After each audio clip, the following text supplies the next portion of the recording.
आप सबका आज की शाम इस जूम मीटिंग बाइबल क्लास में जो कि हिंदी में हम कर रहे हैं, आप सबका स्वागत है। मैं प्रभु यीशु मसीह के नाम से प्रार्थना करता हूं कि आज की ये जो सभा है इसमें हम वचनों से सीख सके। पवित्र आत्मा हमारा सहायक बन के हमें सिखाए, समझाए और हम गहरी बातों को समझ के, रहस्यों को समझ के खुदावन की बातों में चलने वाले हो सके, मात्र सुनने वाले ना हो। धन्यवाद देते हैं इस समय के लिए सब लोगों को जो अभी तक जुड़ चुके हैं, उनका हम आशीष बोलते हैं, धन्यवाद देते हैं खुदावन की ये आज इस सभा में जुड़ सके और हम आज इसको आगे ले जाते हैं। और हर बार जिस तरह से हमारे को आपने आशीष दिए वचनों की समझ से खुदावन, उससे आज भी हम जानते हैं कि आप सिखाएंगे, समझाएंगे और जो भी हम वीडियो रिकॉर्डिंग करते हैं उसको सुरक्षित रखेंगे ताकि हम आगे भी इसको देख के लोग सीखने वाले हो सके। यीशु के नाम से हम मांगते हैं, आमीन आमीन। राकेश जी, पास्टर राकेश, आप एक बार खोलिए अपना। पास्टर राकेश, जय मसीह की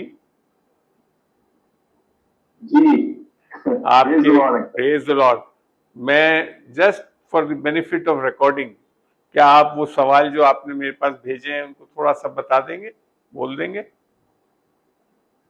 जी हाँ, वो कल आप बता रहे थे पैराडाइज और नरक के बारे में। तो मैं जानना चाह रहा था क्योंकि नरक और स्वर्ग के बीच में एक अधोलोक रखा गया है। तो अधोलोक में आप बता रहे थे कि नरक में गया यीशु और वहां से परमेश्वर ने बहुत मुश्किल से मेहनत से उनको जीवित किया और वापस लेके आए। और दूसरा सवाल ये था कि बहुत सारे लोग ये बोलते हैं कि एक बार जब हमारा उद्धार हो चुका है तो अगर मान लीजिए फिर से वो संसार में जाते हैं और कुछ गलती उनसे हो जाती है या कुछ गलत पाप हो जाते हैं तो क्या वो अपना उद्धार खो सकते हैं? जी, तो बिल्कुल ये दो सवाल आपके थे कल आपने जो पूछे थे। एक तो आपका था नरक के विषय में और एक आपका था ये उद्धार पाने के बाद क्या हम उद्धार खो सकते हैं। चलिए, बहुत अच्छी बात है। मैं अगर इसको इस प्रकार से लूं कि जो दूसरा सवाल आपने पूछा पहले उसको समझाऊं तो आखिरी में जाकर उसमें फिर नरक और इसका भी बात अपन सिखा पाएंगे। पहली बात, जो भी धर्म में चल रहे हैं लोग आज भी, मुझे मैं बता रहा हूँ ईसाई धर्म के रूप में भी बहुत लोग चलते रहते हैं। तो धर्म में जो भी चलता है ना वो हर चीज को कर्म आधारित कर लेता है। आप समझ रहे हैं? धर्म में चलने वाले लोग हर चीज को, पूरी स्पिरिचुअलिटी को ही कर्म आधारित मानते हैं और इसी से वो कई बार जो बाइबल के सत्य वचन जो बता रहे हैं उसको सही रूप से समझ नहीं पाते और इसी के कारण वो कई बार अविश्वास में जाते हैं, इन चीजों में जाते हैं, जबकि वचन कुछ और बता रहा है। पहली बात, आपने एक और सवाल भी पूछा था, पाप तो बोली है, पाप करने से पाप जो है उसके बारे में मैं थोड़ा सा और स्पष्ट करना चाहूंगा। उस संदर्भ में सब चीजों का आगे समझा भी पाऊंगा। पाप के विषय में दुनिया में और सारे धर्म में, ईसाई धर्म और सारे धर्म में पाप को एक खाली कर्म के रूप में देखा जाता है। अर्थात हम क्या क्या गलत कर रहे हैं, नियम विरुद्ध क्या कर रहे हैं, उसको पाप मान लिया जाता है। बिल्कुल सही है, ये बाइबल में भी लिखा हुआ है, पहला यूहन्ना में है, व्यवस्था का उल्लंघन पाप है, निस्संदेह वो सब है, वो मगर क्रिया है। मगर बाइबल में जब आप रोमियो को पढ़ोगे तो पौलुस वहां जब पाप का विषय समझा रहा है वहां वो कर्म आधारित नहीं है। अपन ने व्याकरण पढ़ा हुआ है कईयों ने, सबने, तो एक तो होता है संज्ञा, नाउन, तो पाप को वहां पे संज्ञा के रूप में भी संबोधित किया गया है और दूसरा जो पाप है वो वर्ब, क्रिया के रूप में बताया जाता है। तो क्रिया तो सबको समझ में आ, जी कोई कुछ बोला एकदम से नहीं, क्रिया के रूप में तो बहुत लोगों को समझ में आ जाता है ना, और इसी पे आधारित चलते हैं। तो बाइबल में आपको ये पता है कि हम, बाइबल क्या बता रहा है कि हम जो इंसान जो है, हम लोग सारे, ये भी बताता है रोमियो 3:23 में कि हम सब पापी हैं, सबने पाप किया, इस तरह से बताया गया है वहां पे। पर हम पापी कैसे बने, ये कभी आप लोग ने ढंग से अध्ययन करा बाइबल में से? पापी कैसे बने, कोई एक जवाब दे सकता है? सोच के बताएं। हम कुछ करने से पापी बने हैं क्या? क्योंकि जनरली धर्म में चलने वाले लोग यही मानते हैं, क्योंकि हम ये गलत कर रहे हैं, इसके लिए हम पापी हैं। निसंदेह वो, हाँ, तो बाइबल से देखते हैं पापी हम। जी जी, क्या बोल रहे हैं आप? मैं बोल रहा हूँ हम पापी इसलिए नहीं कि हम पाप करते हैं, लेकिन इसलिए है कि वो पहले से ही है। हाँ, तो ये जो, हाँ, उसी वचन के लिए ले आ रहा हूं मैं आपको कि रोमियो 5:19 में बड़ा स्पष्ट बताया गया है, क्योंकि जैसा एक मनुष्य के ना मानने से बहुत लोग पापी ठहरे। यहां लिखा था ना, क्योंकि जैसा एक मनुष्य के आज्ञा ना मानने से बहुत लोग पापी ठहरे। ये कौन था वो मनुष्य? वो है आदम की अनाज्ञाकारिता। निस्संदेह आदम की क्रिया के कारण हम लोग पापी बन ठहरा दिए गए। पाप करने नहीं लगे, हम पापी ठहरे हैं। माने एक स्थिति है, एक पोजीशन है हमारी, ठीक है। यहां समझ में आता है बाइबल से कि हम पापी, हमारे पापों के करने से पापी नहीं ठहरे। हम पापी पहले ठहरा दिए गए हैं आदम की अनाज्ञाकारिता से, जिसके कारण हम पापों को कर रहे हैं। आई बात समझ में? ये जब तक नहीं समझोगे तो फिर इस पाप में से निकलने का भी अर्थ नहीं समझ में आएगा। तो बेसिकली बाइबल के हिसाब से कर्मों के कारण हम पापी नहीं बने। हम पापी पहले मनुष्य आदम की अनाज्ञाकारिता के कारण, निस्संदेह उसका तो कर्म है, उसके कारण हम पापी बने हैं। तो सवाल उठता है, तो फिर हम धर्मी कैसे बनेंगे? धर्मी के लिए भी बाइबल में उसी वचन में आगे लिखा है, देखते हैं वापस,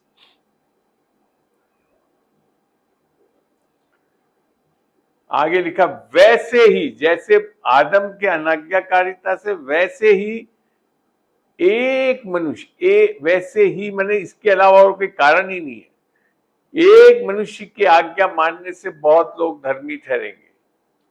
वैसे ही एक मनुष्य की आज्ञा मानने से बहुत लोग धर्मी ठहरेंगे। तो यहां पे बात उत्तर मिलता है बड़ा स्पष्ट बाइबल में कि हमारे धर्मी बनने का कारण भी हमारी कर्म नहीं है। यीशु मसीह ने जो किया उसके कारण हम धर्मी बन सकते हैं। तो यहां स्थिति यह है कि समझाने के लिए मैं जैसे ये ले रहा हूं, ये जो काला पोर्शन जो है, जो रिमोट है मेरी टीवी का, और ये व्हाइट रिमोट है मेरे एसी का, तो हम पापी अर्थात इस स्थिति में कैसे पहुंचे? पापों को करने के कारण नहीं पहुंचे। काली वाली में कैसे पहुंचे? आदम ने जो किया उसके कारण हम पापी ठहरे। आई बात समझ में सबको?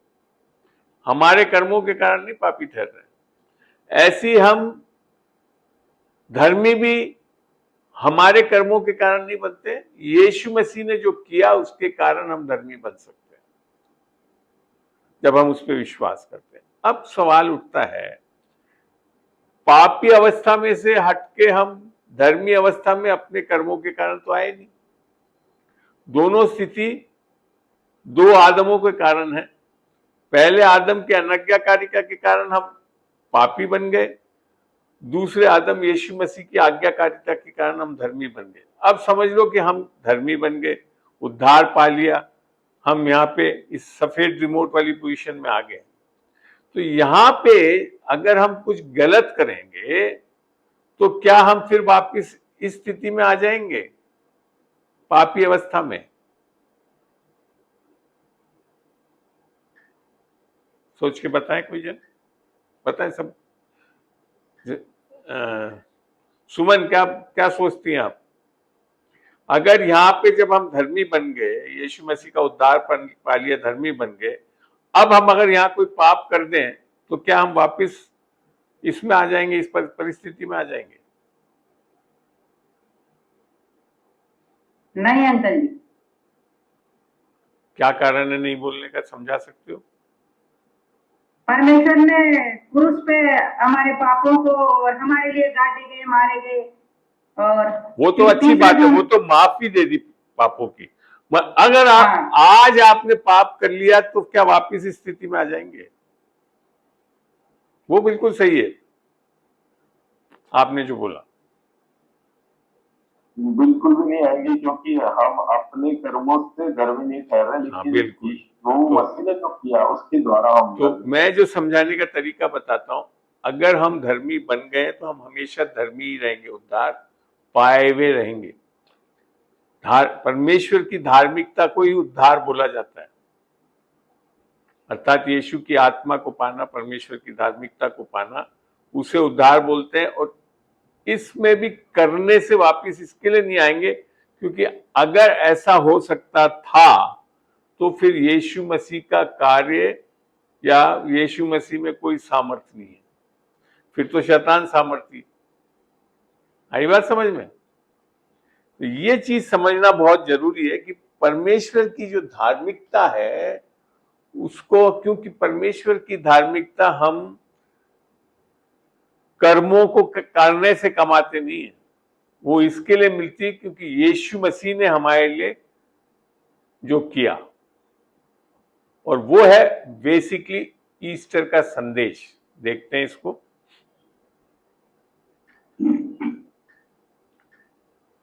रोमियो 4 में चलते हैं अपन।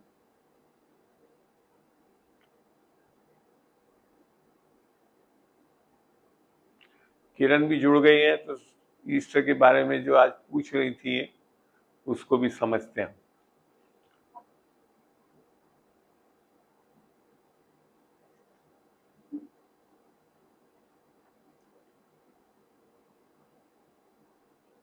यहाँ 24 में लिखा था, वरन हमारे लिए भी जिनके लिए विश्वास धार्मिकता, ये अब्राहम के उससे समझाया जा रहा है। जब ऊपर से इस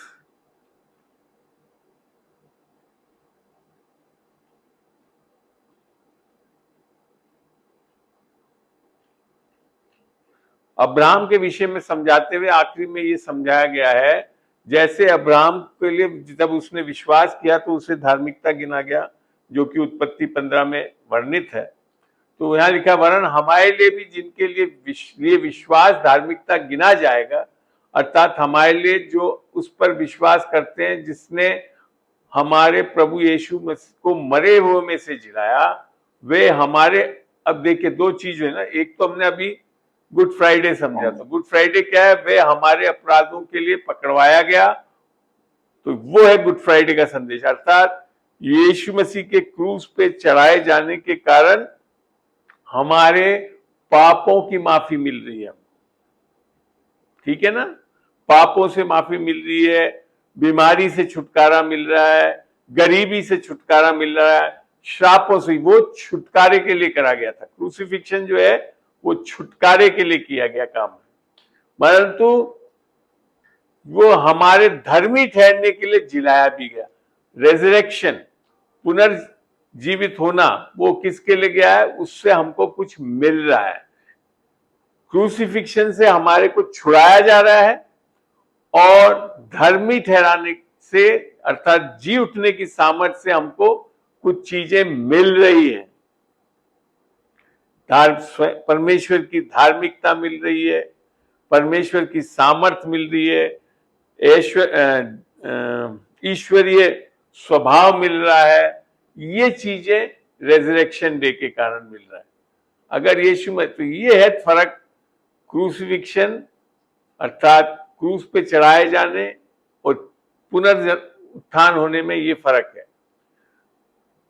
तो छुड़ावे के लिए तो यीशु मसीह के क्रूस पे चढ़ना पड़ा, और हमको देने के लिए, सब चीजें देने के लिए उसका पुनरुत्थान हुआ।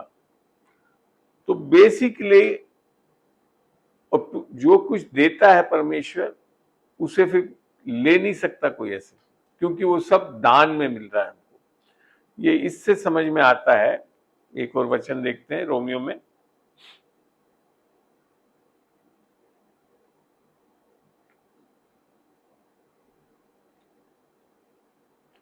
रोमियो 5 के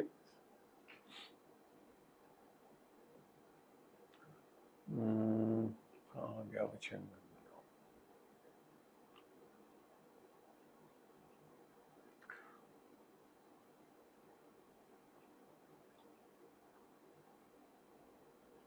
मैं जो समझाना चाह रहा हूँ खुद ही एकदम से दिमाग से मेरे निकल गया वो।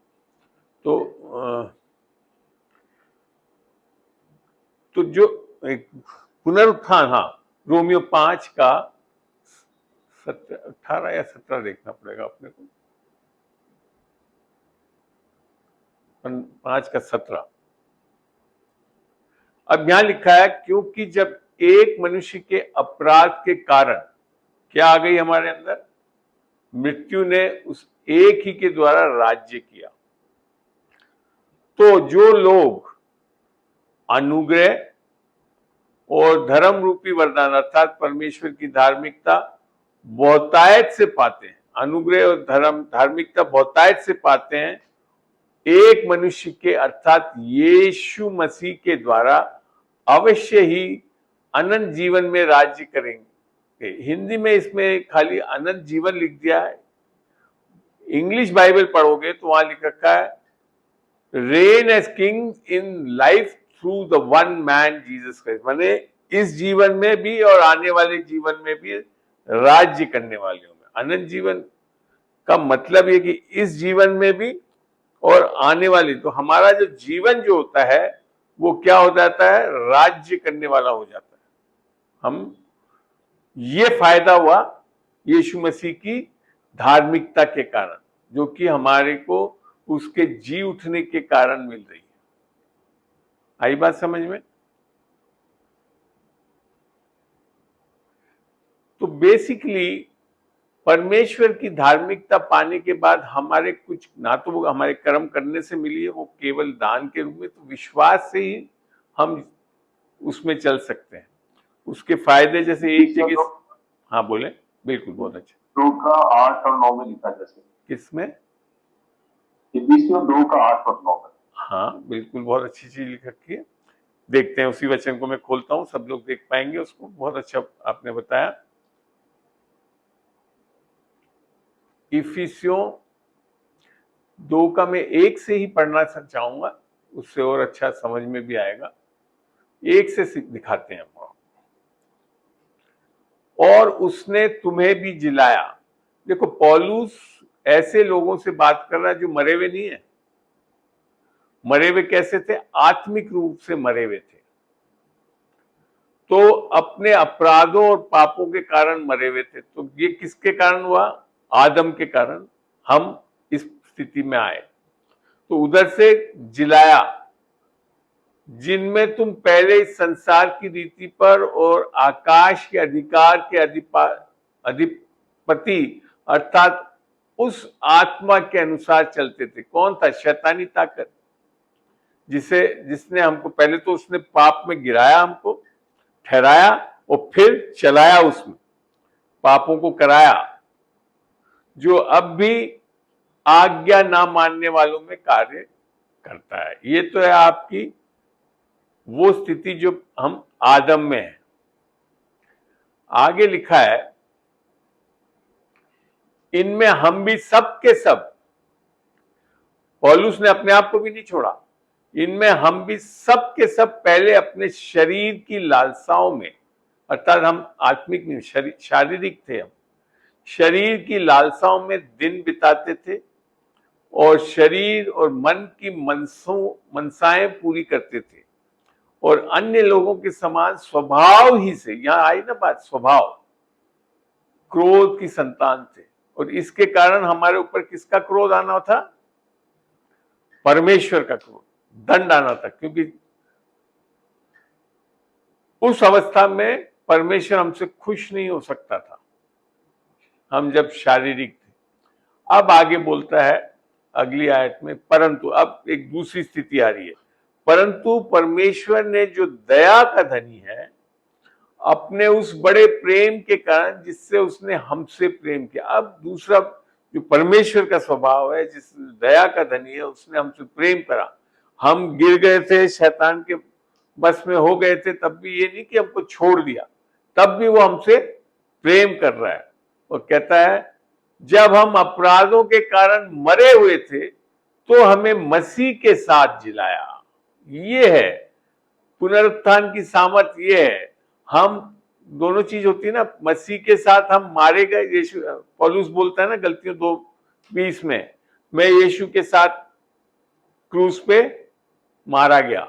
तो दो चीज, वो था गुड फ्राइडे वाला जो हम संदेश पढ़ रहे थे, वहां क्या हो रहा था, हम उसके साथ मारे गए। और ईस्टर पे जो अभी मनाते हैं हम लोग, वो है उसकी पुनरुत्थान की सामर्थ। तो हमें मसीह के साथ जिलाया, अनुग्रह ही से तुम्हारा उद्धार हुआ है। ठीक है ना? फिर इसको समझाया, इसको पढ़ के कई लोग सोचते खाली अनुग्रह से नहीं, बाइबल को कंटेक्स्ट में पढ़ना चाहिए। आगे फिर इसने इसको और स्पष्ट करा, और मसीह यीशु में उसके साथ उठाया और स्वर्गीय स्थानों में उसके साथ बिठाया भी है। अभी तो धर्म में चलने वाले सोचते कि अभी हम स्वर्ग जाएंगे। बाइबल बता रही है कि हम आत्मिक रूप से स्वर्गीय स्थानों में बैठे हुए हैं यीशु मसीह के साथ। तो फिर हमारा उद्धार कैसे खोया जा सकता है? नहीं खोया जा सकता है। फिर आगे बताया और स्पष्ट करा कि वह अपनी उस दया से जो ये मसीह यीशु में हम पर है, आने वाले समय में अपने अनुग्रह का असीम धन दिखाए, क्योंकि विश्वास के द्वारा, कर्मों के द्वारा नहीं, विश्वास के द्वारा अनुग्रह ही से तुम्हारा उद्धार हुआ है। तो हमारा उद्धार, हम कैसे धर्मी ठहर रहे हैं? विश्वास और अनुग्रह। अनुग्रह जो यीशु मसीह ने कर दिया हमारे लिए, वो हमारे लिए अनुग्रह है। और जब हम उस चीज पर विश्वास करते हैं तो हमारा उद्धार होता है। और ये तुम उसको और बड़ा स्पष्ट कर दिया, और ये तुम्हारी और से नहीं वरन परमेश्वर का दान है। इसको हम कमा नहीं सकते, हम कुछ कर नहीं सकते इस उद्धार को पाने के लिए। फिर बहुत, ये तो है उद्धार के बारे में लिखा। अब आगे बोलता है, ये भी बड़ा स्पष्ट कर दिया कि उद्धार कर्मों के कारण नहीं, ऐसा ना हो कि कोई घमंड करे। अगर हम अपने कर्मों से उद्धार पाले तो परमेश्वर से हम घमंड करते हैं, मैं अपने आप को बचा सकता हूं, जबकि ऐसा हो नहीं सकता। पर जब हम बच गए हैं, उद्धार पा लिया है, यीशु की आत्मा हमारे अंदर आ गई है, हम एक नई सृष्टि बना दिए गए हैं, तब 10वीं आयत में जो लिखा वो होने लगता है, क्योंकि हम परमेश्वर की रचना है। अब बोला ना, दूसरा कोरिन्थियों 5:17 में लिख रखा ना, जो यीशु मसीह में है वो एक नई सृष्टि है, पुरानी बातें जाती रही, सब कुछ नया। तो आत्मा में सब कुछ नया यही है, जो कि आदम वाली स्वभाव से हटाकर हमको परमेश्वर वाले स्वभाव में लाकर ठहरा देता है। तो यहां है हम परमेश्वर की रचना, तब हम वास्तव में परमेश्वर की रचना है। और मसीह यीशु में उन भले कामों के लिए, अब कार्यों की बात कर रहा है। जब हमारा उद्धार हो जाता है तो उद्धार में क्या आता है? धार्मिकता के अब फल लगते हैं। उसे बोला था भले कामों के लिए सजे गए, जिन्हें परमेश्वर ने पहले से हमारे करने के लिए तैयार किया। परमेश्वर की इच्छा क्या थी? कि सब लोग उद्धार पाए और वो कामों को कर सके जैसा यीशु करता था, हम भी करने वाले हो सके। तो ये है उद्धार का पर्पस। और ये जो फल है, भले कामों के फल, ये हमारे करने से नहीं होता है, ये यीशु मसीह की धार्मिकता के कारण हमारे में लगते हैं। इसको भी देखते हैं वचन के अनुसार। लोग सोचते हैं कि हम कुछ अच्छा कर रहे हैं, वो नहीं है। परमेश्वर के वचन से समझ में आता है, जब देखते हैं फिलिपियों 1 को,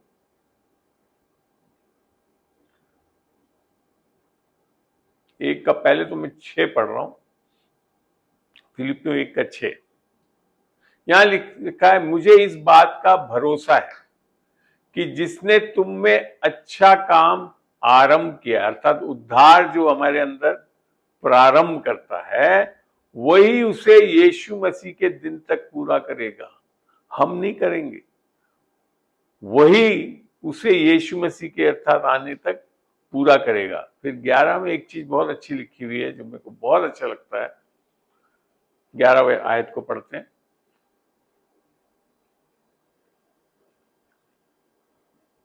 और उस धार्मिकता के फल, धार्मिकता कैसे मिली? यीशु मसीह के जी उठने के कारण हम धर्मी ठहरे गए। तो धार्मिकता के फिर उसके कारण फल है।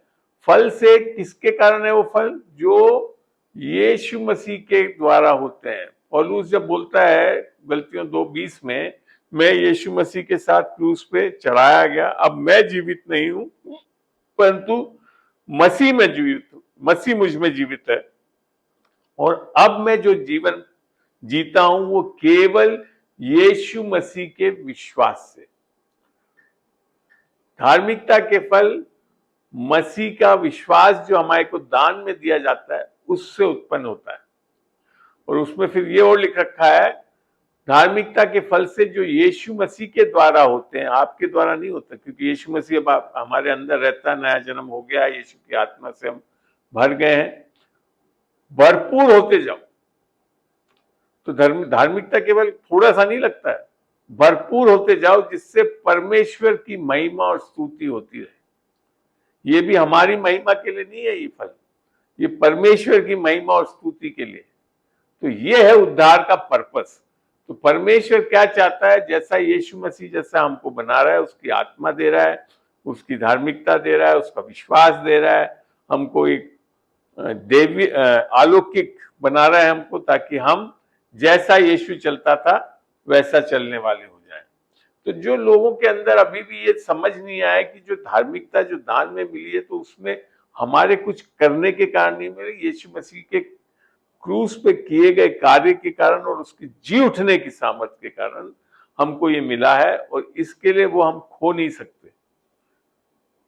आत्मिक जगत में जो कार्य है क्रूस का और जी उठने का, वो परमेश्वर स्वयं ने किया है और उसको हम नहीं कर सकते। इसी के कारण हमारे जब हम धर्मी ठहरा दिए गए हैं, तो हमारे कुछ कर्मों के कारण हम पापी नहीं, वापिस नहीं चले जाएंगे उस स्थिति में। मगर इसका ये मतलब नहीं कि हम पाप करते हैं। अगर आदमी के दिल में ये आ रहा है कि मैं फिर पाप करता रहूं, तो वास्तव में मैं बता दूं, उसने परमेश्वर की धार्मिकता को समझा ही नहीं है, उसने अपने उद्धार को पाया ही नहीं है। क्योंकि बाइबल ऐसा नहीं बताती है कि हम फिर वापस उसको करते रहेंगे।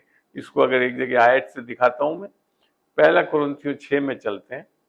एक नहीं, बहुत जगह से 2-3 जगह से दिखाऊंगा, जब आपको पुष्टि होगी कि जब हमारा उद्धार होता है विश्वास के द्वारा, तो फिर हमारे अंदर क्या चीज होना चाहिए। पहला खोल रहा हूं मैं, 1 कुरिन्थियों 6:9। तो यहां पहले तो बता रहा, नकारात्मक चीजें बता रहा है। क्या तुम नहीं जानते कि अन्यायी लोग परमेश्वर के राज्य के वारिस ना होंगे? धोखा ना खाओ, ना वेश्यागमी, ना मूर्ति पूजक, ना परस्त्रीगामी, ना लुच्चे, ना पुरुषगामी, ना चोर, ना लोभी, ना पियक्कड़, ना गाली देने वाले, ना अंधेर करने वाले परमेश्वर के राज्य के वारिस होंगे। ये सारी तो चीज बताई, ये लोग नहीं हो सकते वारिस। और ये उसको फिर आगे बताता क्या, और तुम में से अर्थात अपन में से कितने ऐसे ही है, नहीं लिख रखा, थे। उद्धार पाने के बाद है नहीं ये सब करने वाले, हम थे।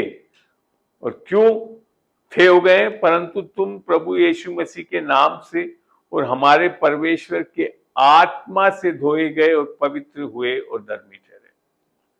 तो धार्मिकता जो है हमको किससे मिल रही है? यीशु मसीह की आत्मा के द्वारा हम पवित्र ठहराए गए, धर्मी ठहराए गए।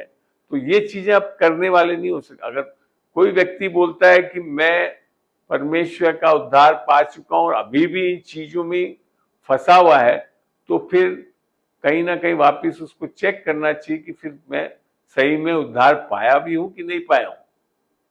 क्योंकि बाइबल को जब हम देखते हैं, बाइबल में तो यही लिखा गया है। देखिए, इसको वापस ले रहा हूं तीतुस में।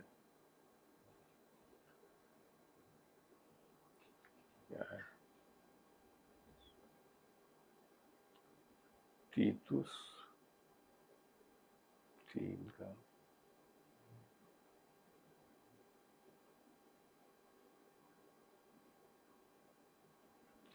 देखिए, तीतुस 3 पढ़ रहा हूं शुरू से ही। लोगों की सुधि दिला कि हाकिमों और अधिकारियों के अधीन रहें और उनकी आज्ञा माने और हर एक अच्छे काम के लिए तैयार रहें। फिर लिखता है, किसी को बदनाम न करे, झगड़ालू ना हो, पर कोमल स्वभाव के हो और सब मनुष्य के साथ बड़ी नम्रता के साथ रहें। क्योंकि हम भी पहले, क्या लिखा है?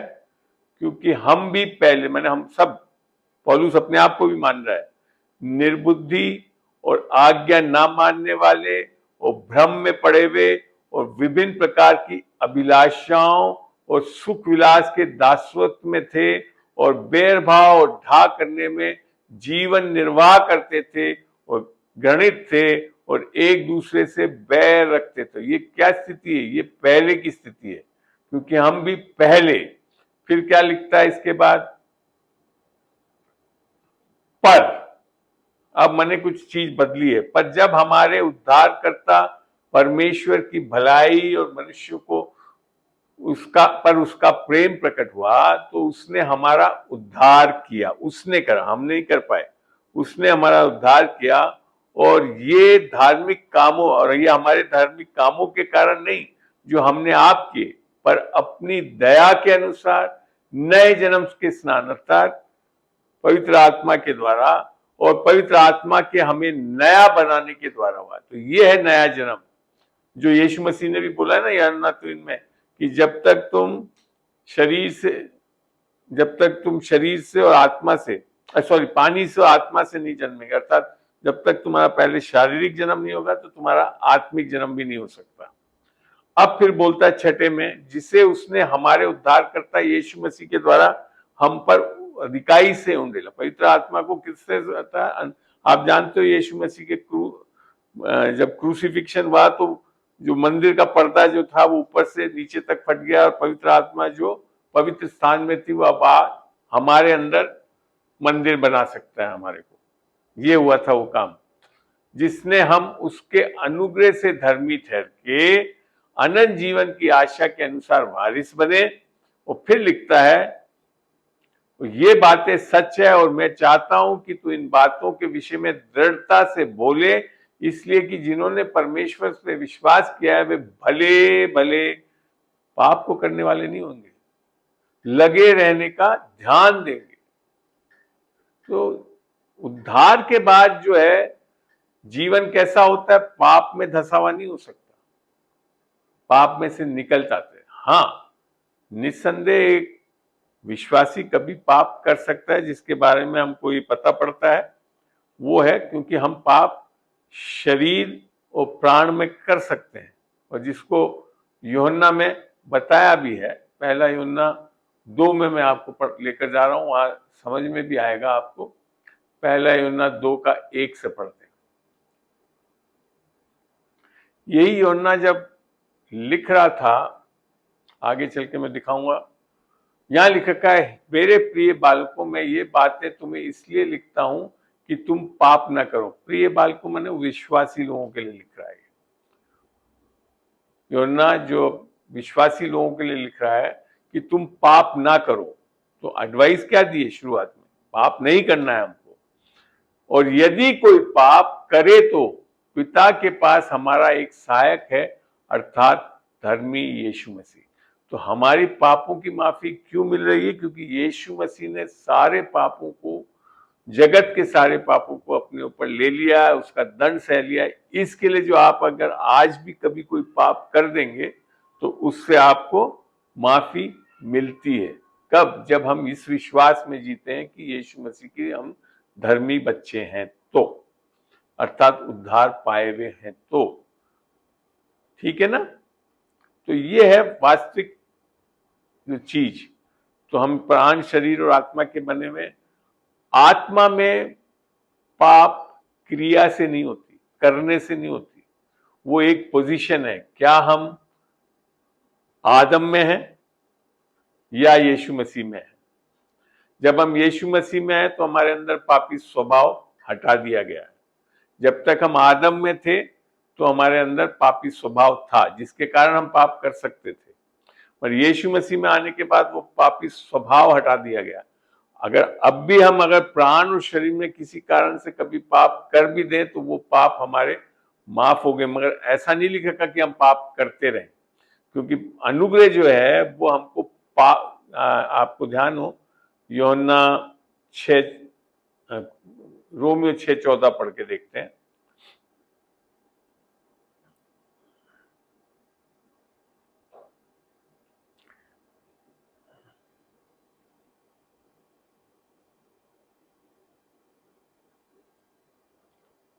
छह 14 में लिखा है, तब तुम पर पाप की प्रभुता ना होगी। माने पाप की प्रभुता माने ये क्रिया नहीं है, ये एक व्यक्ति की प्रभुता है। पाप जो है, जो स्वभाव है, जो आदम के कारण, शैतानी ताकत के कारण, उसकी प्रभुता नहीं होगी, क्योंकि तुम व्यवस्था के अधीन नहीं वरन अनुग्रह के अधीन हो। ठीक है ना? तो ये चीज समझना बहुत जरूरी कि हमको अनुग्रह, अनुग्रह और कोई नहीं, अनुग्रह कोई सोच या समझ नहीं है। अनुग्रह की आत्मा अर्थात यीशु की आत्मा है, वो है अनुग्रह। यूहन्ना में लिखा है ना कि व्यवस्था तो हमारे को मूसा द्वारा दी गई, परंतु अनुग्रह और सच्चाई यीशु के द्वारा हमें मिली है। तो यीशु अनुग्रह है, अनुग्रह की आत्मा है जो हमारे अंदर आकर वास करती है। जो ये पौलुस ने भी कहा, वो आज हमें जीवित है, और अब हम जिस विश्वास से जीते हैं वो भी उसके विश्वास से जीते हैं, जिसके कारण हम धर्मी काम करते हैं, जिसके कारण यीशु मसीह के कारण हमारे अंदर धार्मिकता के फल उत्पन्न हो सकते हैं। तो वास्तव में जब बाइबल को पढ़ो और आप जब इब्रानियों में देखोगे तो वहां बड़ा स्पष्ट लिखा है कि एक ही बार, एक बलिदान के द्वारा हमारे को हमेशा के लिए पवित्र कर दिया गया। देखते हैं उस वचन को भी।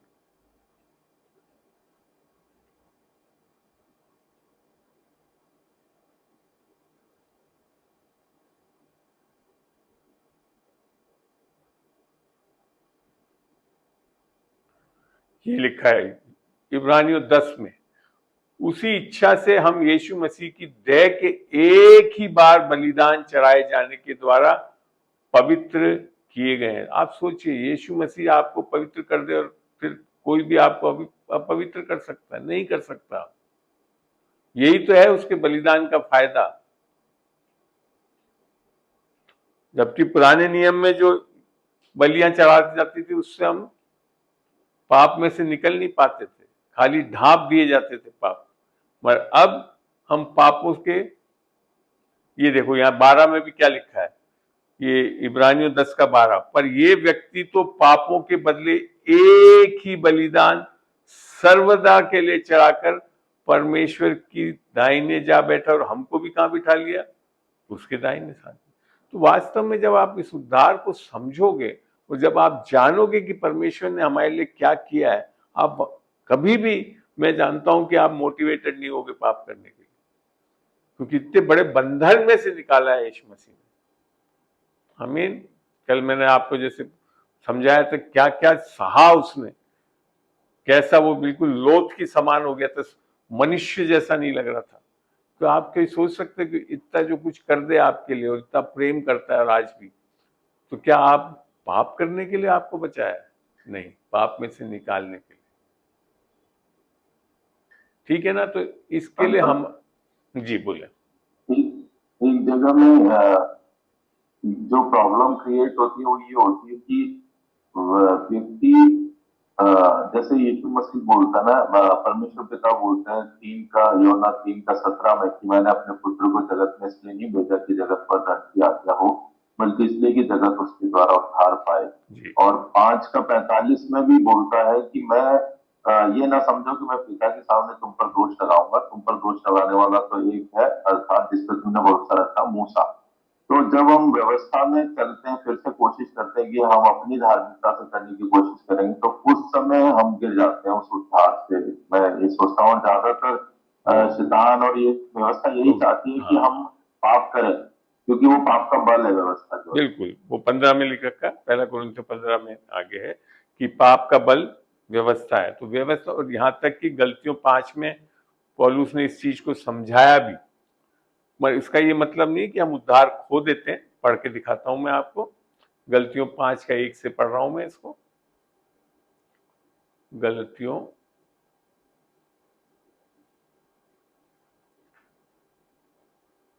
5 का 1, इसलिए प्रिय बच्चों, वापिस देखिए, विश्वासी लोग हैं ये, उद्धार पाए हुए हैं, कि समान बच्चों के समान परमेश्वर का अनुसरण करो और प्रेम, ये 5 का है क्या, नहीं इफ्सियों खुली है, सॉरी, गलतियों का खोलना था, गलतियों 5 का 1। मसीह ने स्वतंत्रता के लिए हमें स्वतंत्र किया है। ये आपको ध्यान है, ये दूसरा कुरिन्थियों 3:17-18 में लिखा है, पर जहां परमेश्वर की आत्मा है वहां स्वतंत्रता है। तो वो चीज है, मसीह ने स्वतंत्रता के लिए हमें स्वतंत्र किया है, इसलिए हमें स्थिर रहो, इसलिए इसमें स्थिर रहो और दासत्व के जुए में फिर से ना जुतो। मैंने यहाँ जब बोला जा रहा है तो मैंने हम जुट सकते हैं, इसी के लिए पौलुस राय दे रहा है। वो कैसे जुटते हैं वो फिर आगे समझाता। मैं पौलुस तुमसे कहता हूं कि यदि खतना कराओगे, ये पहली आज्ञा दी गई थी अब्राहम को, ठीक है ना, एक तो आदम को दी गई थी, ज्ञान के वृक्ष को नहीं खा, जब ये आदम को नहीं, अब्राहम को चुनते हो तो ये आज्ञा दी गई थी खतना कराना। तो उस पहली आज्ञा की चीज को लेकर बताया, यदि खतना कराओगे तो मसीह से तुम्हें कुछ लाभ नहीं होगा, अर्थात आज्ञाओं के नीचे जाओगे तो लाभ नहीं होगा। फिर भी मैं हर एक खतना करने वालों के जताए देता हूं कि उसे सारी व्यवस्था, ये है प्रॉब्लम, क्योंकि व्यवस्था के अधीन जाना मीन सारी व्यवस्था को पूरा करना, और हम में से कोई भी यीशु मसीह के अलावा कोई भी व्यवस्था को पूरा नहीं कर पाया। तो ये प्रॉब्लम है। तो वापिस व्यवस्था में जाने से क्या होता है, तुम जो व्यवस्था के द्वारा धर्मी, अब अनुग्रह के द्वारा नहीं, व्यवस्था को अर्थात कामों को करने से ठहरना चाहते हो, मसीह से अलग और अनुग्रह से गिर गए हो। इसका ये मतलब नहीं है कि हम उद्धार खो देंगे, मगर फिर हम जो अनुग्रह से हम कर सकते हैं वो नहीं कर पाते, फिर पाप से पाप में धस सकते हैं जाकर वापस कर्मों में। तो ये कह रहा है पौलुस इस चीज को, इसके लिए उसने अध्याय यही बोला कि हमको हमेशा अनुग्रह में चलना है। उसको चीज को पौलुस ने जब समझाया था कुलुसियों में, बड़ा अच्छा समझाया उसने। कुलुसियों 2:6 पढ़ता हूं मैं, आपको वहां समझ में आएगा।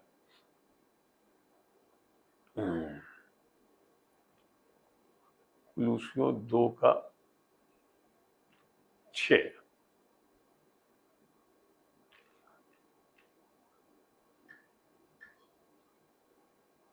ये क्या खुल गया मेरे से, कभी कभी इधर लग जाता है। कुलुसियों 3 का खुल गया, ये 2:6 खोलना था जी। यहां लिखा गया, इसलिए जैसे तुमने मसीह यीशु को प्रभु करके ग्रहण कर लिया। कैसे ग्रहण करा? अनुग्रह और विश्वास से। इससे 2:8 में भी पढ़ा था ना, हमारा उद्धार अनुग्रह और विश्वास से है। वैसे ही जैसे अनुग्रह और विश्वास से ग्रहण किया, वैसे ही उसी में चलते रहो। अर्थात अनुग्रह और विश्वास से ही चलना है। अब आपको कर्मों के आधार पर नहीं चल सकते। आई बात समझ में? चलिए, तो आशा करता हूं ये समझ में आया होगा कि वास्तव में जब हमने उद्धार पा लिया है, यीशु की आत्मा, धार्मिकता पा ली है, विश्वास पा लिया है, तो हम पाप में धसे हुए नहीं रहते। अनुग्रह तो सामर्थ्य है पाप में से निकलने की, वो यीशु मसीह स्वयं है ना। तो यहां तक मैं सही समझा पाया।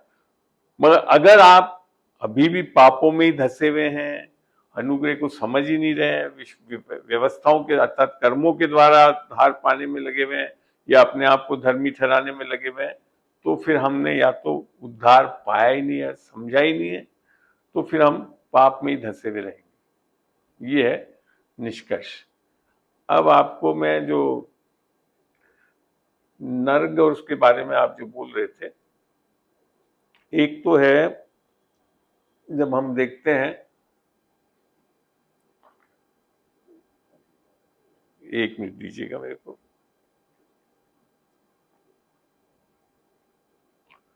नर्क के विषय में कई लोगों को, एक तो दुनिया वालों को तो समझ ही नहीं है। कई लोग दुनिया में तो सोच रहे हैं कि हमको जो बीमारियां या जो एक तरह से सब चीजें भुगत रहे हैं यहाँ पे, यही नरक है। ये एक सबसे बड़ी भूल करते हैं। बाइबल में नरक के बारे में परमेश्वर यीशु मसीह ने स्वयं कई बार सुसमाचार में बताया। एक जगह से मैं बताता हूं, मरकुस क्या है वो, मरकुस 9 में लेकर चल रहा हूं, 9 का 48। कई जगह लिखा हुआ है, मैं एक जगह से, क्योंकि यीशु मसीह ने स्वयं बोला है तो समझना चाहिए हमको।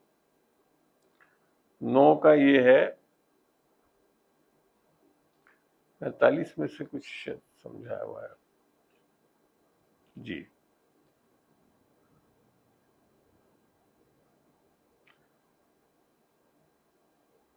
यहाँ जब यीशु मसीह बोल, और यदि तेरा पांव तुझे ठोकर खिलाए तो उसे काट डाल, लंगड़ा होकर जीवन में प्रवेश करना तेरे लिए इससे भला है कि 2 पांव रहते हुए नरक में डाला जाए। ठीक है ना, नरक बताई गई ये चीज।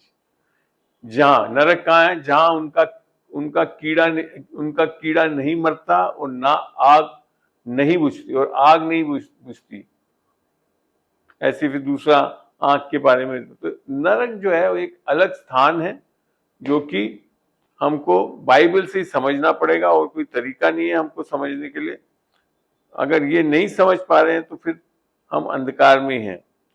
दूसरा जो एक और इंसिडेंस पुराने नियम में है, गिनती में है, और ये कहाँ है, मैं उसको बताने के लिए ये चीजें दिखा रहा हूं आपको।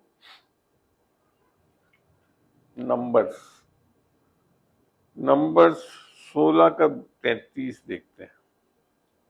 कोरा के बारे में आपने पढ़ा होगा पुराने नियम में, जिसको उसने विरोध करा था मूसा का, और तब परमेश्वर ने क्या किया उधर ये देखते हैं 32 में।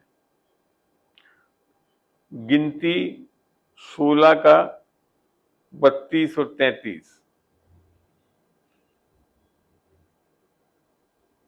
तो यहां लिखा है, वे ये सब बातें कह ही चुका था कि भूमि उन लोगों के पांव के नीचे से फट गई और पृथ्वी ने अपना मुंह खोल दिया और उनको और उनके समस्त घरबार का सामान, और कोरा ये व्यक्ति जो मैंने बताया, और कोरा के सब मनुष्यों और उनकी सारी संपत्ति को भी निगल लिया।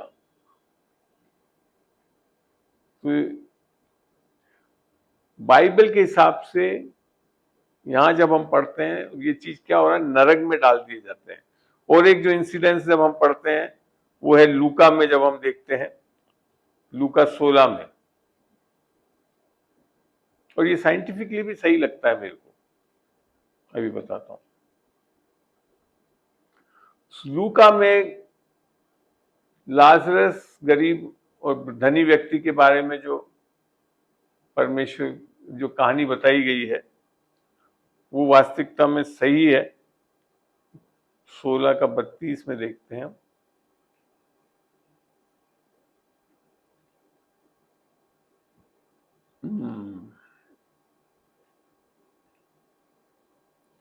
लूका 16 करा है, और कुछ खोल देते हैं। लूका 16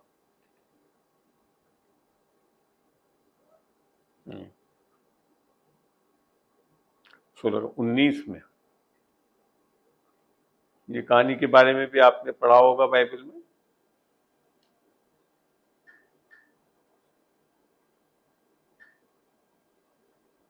एक धनवान मनुष्य था जो बैंगनी कपड़े और मतलब ये सारी बता रहा है, तो धनवान था, जिसके बाहर, घर के बाहर आकर लाजरस जो था वो आता था, कंगाल के रूप में था, घाव था, देवड़ी पे आकर वो मांगता था। और ये सारी कहानी जो है आप पढ़ना इसको, तो इसमें जो है यहाँ बड़ा स्पष्ट लिख रखा है कि ये दोनों मरे, और वह चाहता था कि धनवान की मेज पर की जूठन खाऊं, और ऐसा हुआ कि वह कंगाल मर गया और स्वर्गदूतों ने उसे लेकर अब्राहम की गोद, ये एक तरह से जगह है जहां पे वो कंगाल गया था, ठीक है, लाजरस जो कंगाल था में पहुंचा, और वह धनवान भी मरा और गाड़ा गया, और अधलोक यहां आ गया ना। अब इंग्लिश बाइबल में इसको हेडीज भी बोला गया है, बाकी किसी एक एक वर्जन में, जैसे आप अगर किंग जेम्स वर्जन पे पढ़ोगे तो हेल ही लिख रखा है। मैं आपको किंग जेम्स वर्जन में खोल के दिखा देता हूं।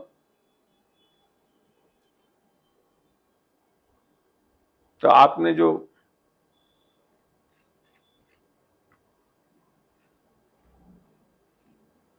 ये देखिए, और अधलोक में उसने पीड़ा में पड़े हुए अपनी आंखें उठाई, एंड इन हेल। तो इंग्लिश में तो बाइबल जो किंग जेम्स वर्जन को मैं काफी ऑथेंटिकेटेड बाइबल मानता हूं। तो अधलोक जो आप बात कर रहे थे राकेश जी, हेल है वो, ठीक है ना।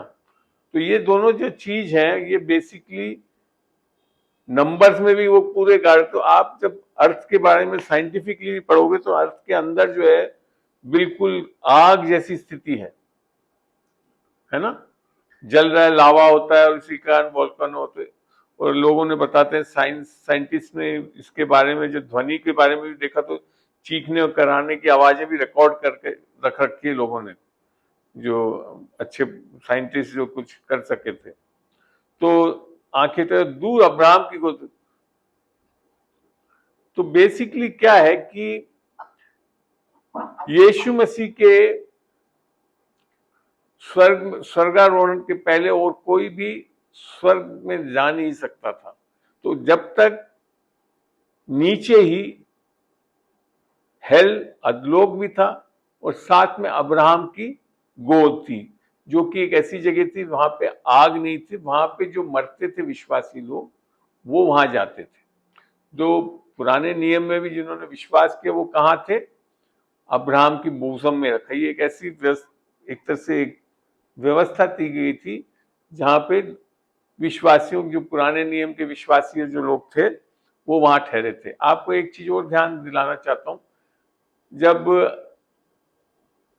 परमेश्वर जब उठा, जिस दिन यीशु मसीह के क्रूसिफिक्शन के बाद जब वो तीसरे दिन जी उठा, तो उस दिन बहुत से कब्र खुल गए थे यरूशलेम के पास, ध्यान है ना।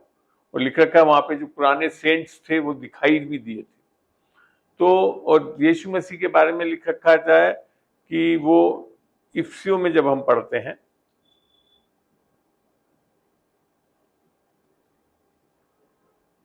104 में चल रहे हैं हम,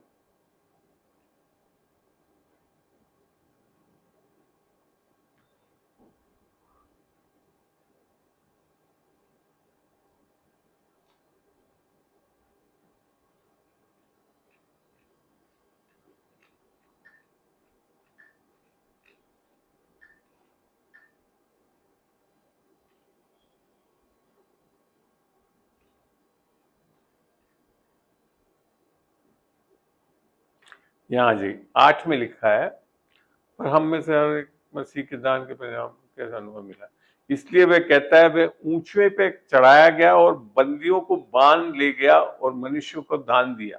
ये जो चीज है ना, ये वही जगह है जो पुराने नियम के लोग थे, जो वहां रखे गए थे एक तरह से बंद करके, जो अभी मैं बता रहा था अब्राहम की बूजम में, वहां से यीशु मसीह उनको लेकर गया। वही चीज जो कि उस दिन जी उठने की सामर्थ जब हुई तो ये चीज वहां देखा भी गया था। तो ये वो लोग थे जो कि अभी तक स्वर्ग नहीं पहुंचे थे, मगर यीशु मसीह के जी उठने के साथ ये लेकर चला गया। और आज की तारीख में जब यीशु मसीह जी उठा है, पुनरुत्थान हो चुका है, तो अब्राहम का बूजम जो करके है, गोद जो है वो खाली है, अब वहां कोई नहीं है। मगर अधलोक जो है वो आज भी भरा हुआ है। आज जो उद्धार नहीं पाए हुए हैं यीशु मसीह का, वो वहीं जा रहे हैं। और ये अधलोक अंत में जाकर जब हम रेवलेशन पढ़ते हैं तो वहां समझ में आता है हमको, रेवलेशन 20 में ले जा रहा हूं मैं आपको।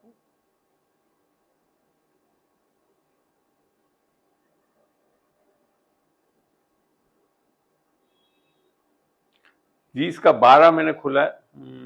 ये देखिए 11, ये जो सिंहासन है ना, फिर मैंने एक बड़े श्वेत सिंहासन और उसके जो उस पर बैठा हुआ है देखा, जिसने सामने से पृथ्वी और आकाश भाग गई। माने ये पृथ्वी पर सिंहासन नहीं है, ये स्वर्ग में सिंहासन है, ठीक है ना। देखो उसके सामने से पृथ्वी और आकाश भाग गए और उनके लिए जगह न मिली। फिर मैंने छोटे बड़े सब मरे हुए वो हैं जो यीशु मसीह को उद्धार नहीं पाया है, अन्यथा जो पाए हुए हैं उनको बाइबल बताती सोए हुए हैं प्रभु में। तो ये वे लोग हैं जिन्होंने उद्धार नहीं पाया यीशु मसीह के। मरे हुओं को सिंहासन के सामने खड़े हुए देखा और पुस्तकें खोली गई और फिर एक और पुस्तक खोली गई अर्थात जीवन की पुस्तक, और जैसा उन पुस्तकों में लिखा हुआ था उनके कामों के अनुसार मरे हुओं को का न्याय किया गया, क्योंकि उनके काम परमेश्वर के प्रसन्न योग्य हो ही नहीं सकते थे। फिर लिख रखा है और समुद्र ने उन मरे हुओं को जो उसमें थे दे दिया, और मृत्यु और अधोलोक अर्थात हेल ने उन मरे हुओं को जो उसमें थे दे दिया, और उसमें से हर एक के कामों के अनुसार उनका न्याय किया गया।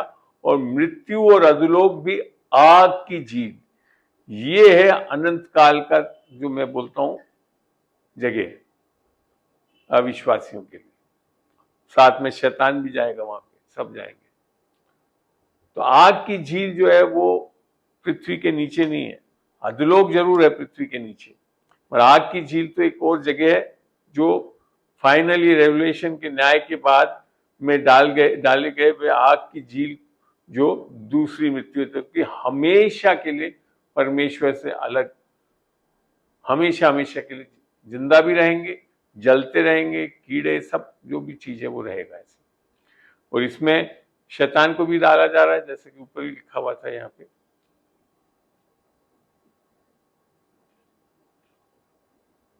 ये देखिए ये लिखा है, और उनको भरमाने वाले शैतान आग और गंधक की उस झील में, जिसमें वे पशु और झूठा भविष्यवक्ता भी होगा, डाल दिया जाएगा, और वे रात दिन युगान युग पीड़ा में तड़पते रहेंगे। तो ये है पिक्चर जो बाइबल में एक संक्षिप्त में मैं बता रहा हूं। एक तो है आदम, माने एक तो जो है अधोलोक जो आज पृथ्वी के अंदर है, नीचे है। उसके बाद अब्राहम की गोद थी जो कि अब खाली है यीशु मसीह के क्रूस के कार्य के बाद और जी उठने के बाद। और फिर बाद में जब न्याय होगा तो वो आग की झील है जो कि पृथ्वी के नीचे नहीं, वो अधोलोक भी जो है उसमें डाला जाएगा। ये मैं जो समझ सका हूं आज तक, जो एक शिक्षा मेरे को वचन के अनुसार सही लगती, ये स्थिति है। इसमें अभी अगर आपके कोई सवाल हो पूछ रहा हो तो आप पूछ सकते हैं।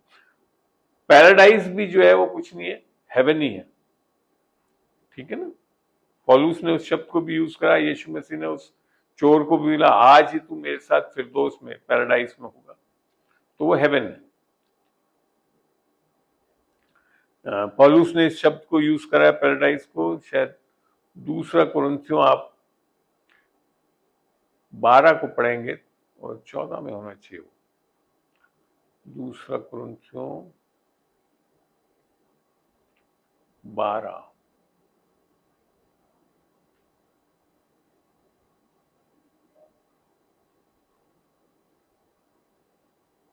तब मैं तीसरी बार तुम्हारे पास आने को तैयार हूं।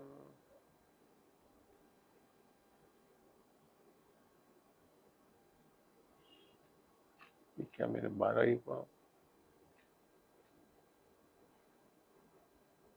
मैं क्या जब क्लिक करता हूँ कभी कभी कुछ गलत गुजर जाता है। 12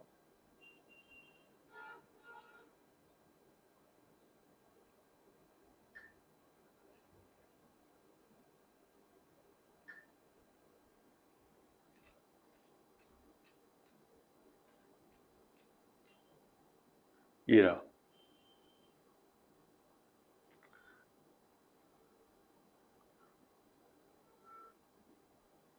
ये देखिए चौथा में लिखा था, दूसरा कुरिन्थियों 12 का 4 कि स्वर्ग लोक पर उठा लिया गया, how that he was caught up into paradise.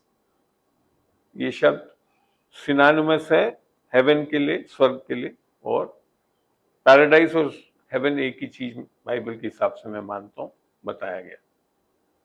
ठीक है साहब, और कुछ पूछना है इस विषय में? उद्धार के बारे में समझाया, उसमें कुछ बचा हो? लगभग अब 1 घंटे की हमारी शिक्षा हो चुकी है। और कुछ पूछना रह गया हो तो बताएं। ईस्टर का समझ में आ गया? किरण, आप हैं अभी भी? किरण है नहीं अभी शायद। चलिए, अब भी कोई सवाल हो आपके तो पूछ सकते हैं, नहीं तो मैं इस शिक्षा को यहाँ पे विराम लाऊंगा। और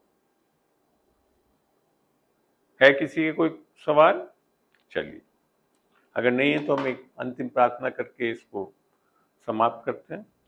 प्रभु तेरा धन्यवाद देता हूँ आज के दिन में खुदामंद, जो भी प्रश्नों को पूछा गया, जो बातें बाइबल में से हम समझा सके खुदामंद, ये शिक्षा के रूप में आज हम जब इस वीडियो को डालते हैं यूट्यूब पे तो ये हमेशा सुरक्षित रखिएगा, पवित्र लहू में ढांपते हैं खुदामंद। और इस शिक्षा से खुदामंद कई लोग के जो चीजें हैं ज्ञान मिले खुदामंद, समझ आए खुदामंद, ताकि वो एक अच्छा विश्वासी जीवन जी सके, यीशु के नाम से आमीन।